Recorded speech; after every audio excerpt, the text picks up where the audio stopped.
Come on in here, man. Come on in. Come on in, sit down. Well, I've got something pretty neat for you guys today. This is a Chiappa Little Badger. I've got the chance to take this thing out a few times over the last few months and get some range time in with it, and it's a lot of fun. I'll go over the rifle and some of the features a little bit later in the video, but I've had the chance to shoot this thing enough to know what I like and don't like about it, and I'll go over those. But I definitely wanted some upgrades. So aside from products that Chiappa sells on their own website as upgrades for this thing, there was only one company that I found that made any upgrades, and that was LongShot Manufacturing. And they make quite a few upgrades for this little Badger, and it looked pretty good. So I reached out to them, I sent them an email, and they sent me a box of parts to test and try out to make this thing a solid little rifle. They make quite a few parts for this little Badger, and I've had a few different configurations on this rifle so far, and I know how I want to set it up for my needs. These products seem pretty well built, and for the most part any of these that you install on your rifle will offer some pretty significant advantages over stock. I'll also be installing some of my own attachments on here. One of them is going to be a red dot.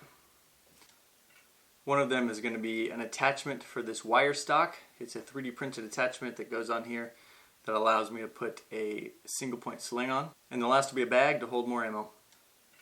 These rifles come in 22 long rifle, 17 HMR, and 22 mag. This one in particular is chambered in 17 HMR. I figure if I'm going to take this thing into a survival situation, because that's what it's marketed as, a survival rifle, I wanted a little bit increase in firepower over 22 long rifle for hunting purposes, or even just taking some distance shots on small game targets.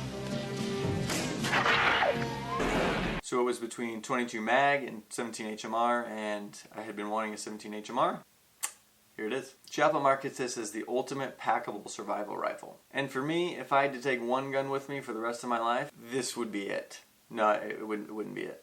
This certainly isn't the end-all be-all rifle for the end of the world, but I feel like it's definitely something to look at for a bushcraft type situation, a bug out bag, a truck gun, or even something to take camping. It folds up pretty small enough to fit easily in a backpack or in a water bladder compartment of a backpack, and it's pretty light. So let's get into the specs. This thing is 31 inches overall. 31. It's got a 16.5 inch barrel. It's a single shot, break barrel, manual extraction.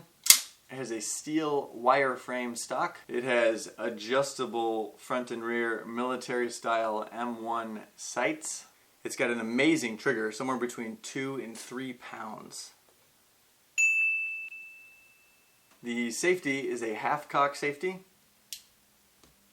It comes with a quad Picatinny forend, so it's got 4 polymer, I think they're polymer, Picatinny rail sections for the forend. It comes with an ammo holder that holds 12 rounds that just pop in here. And it's also got a threaded barrel, 1/2 by 28 inch threads with a little plastic thread protector. This little Badger weighs in at 2.9 pounds, which is super light.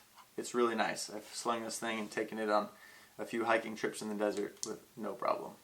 And lastly, the price. This thing was around 180 bucks, which is pretty cheap, in my opinion, compared to some of the other competitors in its class. That's about all there is to it. It's pretty simple. So let's take her apart and install some upgrades.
So, what do I like?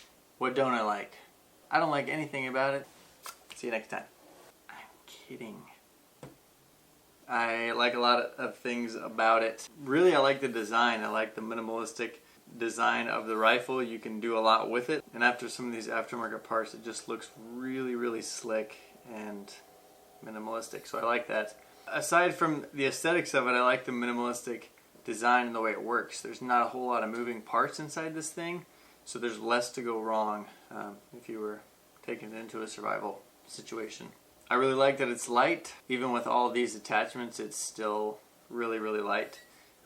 This is the configuration it's in, with ammo in the bag, optic on, just how I would carry it. I love that it's accurate. It's pretty accurate. Look at that. Look at that accuracy. You gotta love that. This one's obviously a 17 HMR. I know that 22 long rifle ammunition can be a little bit more finicky. But from a lot of the other videos that I've seen of this thing, this is probably the most accurate one that I've seen on YouTube or personally. This thing is pretty accurate. I haven't tested it at 100 yards, but 25 and 50 yards it groups, you know, just 2 or 3 inches, which is enough for small game, so pretty cool. So what don't I like? I don't like that all the rails are polymer. I understand it for weight savings and price savings, and really plastics can take a lot of abuse. Sometimes they can take more abuse than certain metals. They're not as brittle, and they don't rust, which is a plus. But I don't want to mount my optic on a plastic rail. And I get it's not a precision rifle or anything like that, but I just don't like doing it. So I definitely appreciate this metal rail from LongShot. Big upgrade in my book. I also won't be mounting a PEC 15, a D-ball, a Surefire, or anything like that. I don't know why I would need a quad rail. This seems a lot more practical to me, and it's not a cheese grater on my hands. Huge upgrade, functionally and aesthetically, this Delrin foregrip. I love it. I don't care for the sights on this thing. Not necessarily that they're plastic, but just that they're not very well built. The front sight post is really thick, and the rear sight post that's not on here right now. The peep sight hole isn't uniform at all, and I just couldn't get a consistent sight picture on this thing to get a very good level of accuracy at all. I would say it's almost not usable unless you're shooting something 10 yards away or so. Maybe this is just the one that I got, but I didn't like it at all. I like the style of the sights, and if someone were to make a set of these that were metal and identical to this, I would buy them in a heartbeat, and I would use the shorter rail on here. I haven't found any, and I don't think anybody makes them. The front sight post that LongShot sent over that they make is really, really well made, and if you were teaching them youngins how to shoot, or using it as a truck gun, that would be really good. But for my liking, it was just too big. I'm putting this thing in a backpack or a bug out bag or something like that. I want all the space I can get, so it was just a little too big for me. I like how when you fold this thing up, it's still really small and just added a little bit too much height. The ideal setup I'd like on this rifle is to have a shorter rail here. This is the 5-inch. LongShot makes, I think, a 3-inch or a 3.3 inch or something like that. So I'd rather have that and then a good set of machine sights the same style that this came with on here. So I'd rather put a flathead or something in this optic so I can use the optic, and if the optic went down, I had a set of well-machined low-profile sights to still work with on here. I also didn't like the amount of exposed barrel this thing came with. If I want to be trekking around trees and brush and rocks and things like that, I wanted some kind of protection. I wouldn't have expected it to come from the factory that way, but I definitely appreciate this upgrade. I think this is marketed as a heat mitigation device, and it might work really good for that. I don't know. I haven't sustained a fire rate high enough and long enough to get this thing at all hot. So I don't know if it works for that, but it does work great for bracing it against things and protecting my barrel. So yeah. One of the biggest things I struggle with, accountability. I hate things that aren't accountable, like the stock thread protector that comes on this thing. You will lose it almost immediately, like I did. This thing is great. This one I think is aluminum, and it can be used as a glass breaker or a protection device. I think they make a steel one now, as well as a brass one, I believe. So I think I'm going to get the steel one. This one is aluminum, and I was going to break some glass, but I think if I did that, it would be a kind of a one-time thing since it's aluminum. Maybe not. I don't know, but I didn't chance it. Nevertheless, great upgrade. Looks pretty cool, and that's, you know, that's what matters. I didn't like the stock ammo holder, but I do like this guy. It's kind of nostalgic, and if I were going into a survival type situation, I wouldn't want to take 12 rounds. I mean, I would want to take 12 rounds. You know, I'd rather take more. I would take at least 12. This holds 50 really easily. I've got, I think, 70 in here before. So, you know. The 3D printed sling attachment is pretty great. No one sells it that I found, which is why I designed it and I made it. 3D printed it. So I won't talk a whole lot about it, but, you know, works good. The hammer bar that I was sent was pretty good. I had it on there for a while. I have pretty big hands, so I didn't see a need for it. Someone with smaller hands might find it useful. It just didn't add enough value for me to keep it on there. If it were black, I might have kept it on there, but my OCD, you know, just didn't like the mismatch. Honestly, I don't know if it was my OCD or that I didn't need it. Either way, it'd be a good upgrade for some. I did like the rifle, the way it came from Chiappa, and I was moderately pleased with it. I may have even recommended it. But I love the way it is now. It's more functional, but if it isn't, for nothing else, it looks better. I'll put a link to Chiappa's website down below so you guys can check these rifles out. And I'll also link LongShot Manufacturing's website so you can check out these sweet upgrades. Hope you guys enjoyed, and we'll see you next time.